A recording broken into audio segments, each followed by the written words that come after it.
Boa noite, galera, tudo bem? Eu sou o Luiz Gustavo, eu nasci e fui criado na cidade de Ribeirão Preto, interior de São Paulo, de uma família tradicional, comum, como qualquer outra aí. Nasci numa periferia, num bairro de Coab, lá em Ribeirão. A gente não tinha muitas condições financeiras. E aí eu tive algumas dificuldades na minha adolescência.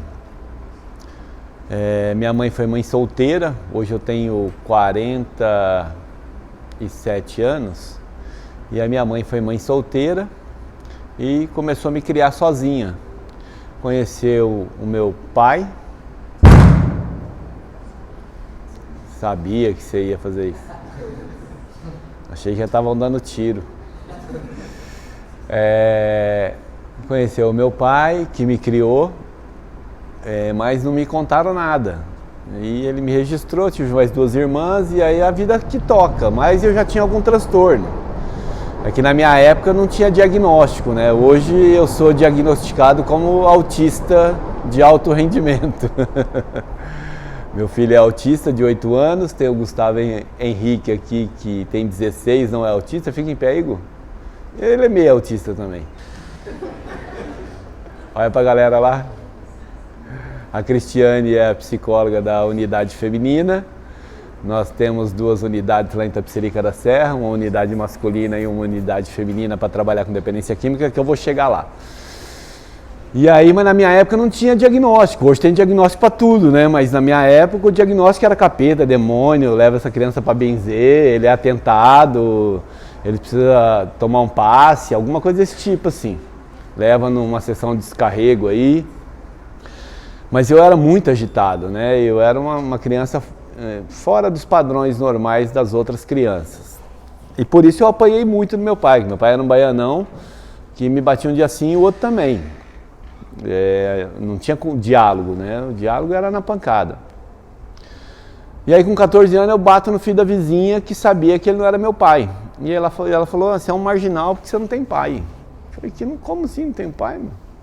Não, você não tem pai não, porque lá não é seu pai não. Eu falei, essa mulher é louca. Fui embora pra minha casa. Quando eu chego na minha casa, que eu olho para minhas duas irmãs, duas morenas do cabelo preto e o loiro do zóio azul. Eu falei, ih, rapaz, tem alguma coisa estranha. 14 anos, sem internet, sem Google, sem nada, eu fui pra televisão, tinha uma novela passando lá que ensinava como você podia descobrir, porque o cara estava tentando descobrir se o pai era o pai dele mesmo. Então tem aquele negócio de tipo de sangue A com B dá não sei o quê. Bom, eu vendo tudo isso e olhando para as aparências das minhas irmãs, eu enquadrei minha mãe e falei, é verdade que meu pai não é meu pai? Como naquela época tinha muito diálogo, minha mãe falou assim, bom, quando você tiver 18 anos eu falo que é seu pai, se você quiser ir atrás, você vai. Eu falei, eu não estava querendo saber quem é meu pai, eu quero saber o que está acontecendo, né? Aí nessa época meu pai falou para ela, você cuida dele que eu cuido das outras duas, e virou um inferno na minha casa. E aí eu decidi trabalhar, com 14 anos de idade, fui trabalhar no Mercado Municipal de Ribeirão Preto, num boteco. Aí eu aprendi tudo que não prestava, né? Mercado Municipal, do lado da rodoviária, num boteco. Aos 14 anos já aprendi a roubar o boteco para jogar fliperama. Então aí já mudei de escola. Eu era aquele garotinho que andava de roupa social, um quichute, que na minha época o top era o quichute, né, meu? Tipo, um quichute ia para a escola e roupinha até aqui. E aí de repente eu passo para a noite. A noite é uma mudança radical, marmanjo, nego andando de moto, e uma turminha lá, e eu comecei a andar com essa turminha. Eles me chamavam até de goiaba. Na minha época, que eles chamam de nerd hoje, aquele cara que é careta, nerd, sei lá como é que chama, na minha época era o goiabinha, né? O goiaba que não sabia nada. Mas eu queria me envolver com eles, gostava muito de futebol, joguei no Botafogo de Ribeirão Preto, passei no teste lá e comecei a treinar no Botafogo. Mas andando com essa turminha jogando bola, um dia eles resolveram fumar maconha lá na minha presença. E como eu disse para você, na nossa época não tinha muito diálogo, a educação era na base do susto, né? Você queria mandar a criança para dentro, você gritava, ó o homem do saco, a criança entrava. Se eu falar para um moleque hoje de 5 anos, ó o homem do saco, ele vai falar, tá me tirando? Vai no Google, né? Homem do saco, quem é o homem do saco? Mas na nossa época era o terror. E conversar sobre sexo, sobre droga, também era outro tabu. A mãe ia conversar com o sexo com a filha, falava, se embuchar, põe pra fora. Pronto, conversamos sobre sexo. Na droga, a mesma coisa. Meu pai falou pra mim, se você usar droga, você vai morrer, a polícia vai te prender e a sua boca vai entortar. Você entendeu? Entendi. Então, quem usa droga, a boca entorta, morre ou vai preso. Aí os caras me resolvem fumar maconha lá antes de jogar a bola, e eu muito curioso. Os caras lá enrolando a maconha, o que vocês estão fazendo aí? Não, vai fumar um baseado aqui. Eu falei, que isso, vocês usam droga, meu? Não, fica tranquilo. Viram que eu fiquei meio amarelo, deixaram eu de canto e foram fumar. E eu fiquei de longe olhando. Falei, bom, a boca vai entortar, vão morrer e a polícia vai... Eu nem joguei bola naquele dia. E os caras fumaram e foram jogar bola e deram risada, fizeram gol contra e... Eu falei, cadê a polícia? Cadê a boca torta? Olhei bem, falei, alguma coisa está errada. Meu pai mentiu para mim. Mas meu pai não mentiu para mim, ele só me informou da maneira errada, porque minha boca entortou 2 vezes, que me deu 2 meses de overdose, eu fui preso e quase morri várias vezes. Então, só que ele não contou a sequência, como é que era, né? E aí um dia me ofereceram, não, eu tinha uma cabeça até boa. E a gente fala, não, diz com quem você anda que eu vou dizer quem você é, né? E a gente fala, não, mas eu sou cabeça. Não tem cabeça. Se você vai andar na boiada, daqui a pouco você está fazendo mu sem querer. É mu e vai junto. E aí quando me ofereceram pela primeira vez, mexeram com o meu brilho, né? Oh, e aí, fuma aí, você não é homem? Não preciso fumar isso aí para mostrar para você que eu sou homem, não, rapaz, eu sou homem. Os caras ficaram todos... Mas um dia um cara virou para mim, ó que coisa louca, um cara virou para mim e falou assim, ó, fuma aí que você vai ver que viagem que é, meu. E a gente era criança sem informação, né? Não tinha as informações que tem hoje. E eu pensei comigo, esses caras viajam para onde? Que ninguém sai daqui. Aí aquilo foi na minha cabeça, um dia eu quero ver onde é que esses caras estão indo. E aí um dia eu resolvi experimentar a maconha. Experimentei a maconha, me deu uma sensação agradável, porque infelizmente o uso de substâncias gera sensação agradável. Esse negócio que, se droga fosse bom, não chamava droga. Droga não é... Não, droga é bom. Ela traz uma sensação agradável que a consequência dessa substância não compensa. Então chega uma hora que a gente vai medir se o prazer que a substância te gera com a consequência. E você chega à decisão que não vale a pena usar. Se eu pudesse mudar alguma coisa na minha vida, eu mudaria o primeiro dia que eu usei droga. Porque você está num corpo aí saudável, um corpo virgem, que coloca uma substância dessa para dentro e gera um monte de transtorno para o resto da vida. Mas fumei a maconha e aí é aquele processo, né? A dependência química é um processo. Ninguém usa droga e se torna doente. É um processo. A dependência química, tentaram fazer pesquisa aí para saber se é genético, né? Se a gente já herda. O avô é alcoólatra, o pai é alcoólatra, eu vou ser um alcoólatra. Não tem. Geneticamente não passa. A não ser que a mãe vai ter um bebê e até o 6º, 7º mês ela continua fazendo uso da substância. Aí a criança já nasce com abstinência, já nasce dependente químico. Mas se eu interromper lá no 4º mês, o organismo já é capaz de se reestabelecer e essa criança nascer normalmente. A gente tem uma unidade feminina, a gente pega gestante até 4 meses de gestação e já tivemos lá uns 8 partos e as crianças nascem normalzinha. Então não tem. Então como que é a maneira que a pessoa adquire a doença, a dependência química? Ela adquire essa doença nessa escala, iniciando o uso, depois passa para o uso ocasional, uso frequente, abuso, doença instalada. É uma escadinha. Então o que é uso? Primeira vez, experimentei, houve uma sensação agradável, eu tive uma lembrança boa daquela substância. Aí dali 15, 20 dias eu vou lá, uso de novo. Aí dali 15, 20 dias eu uso de novo. Isso é o uso ocasional.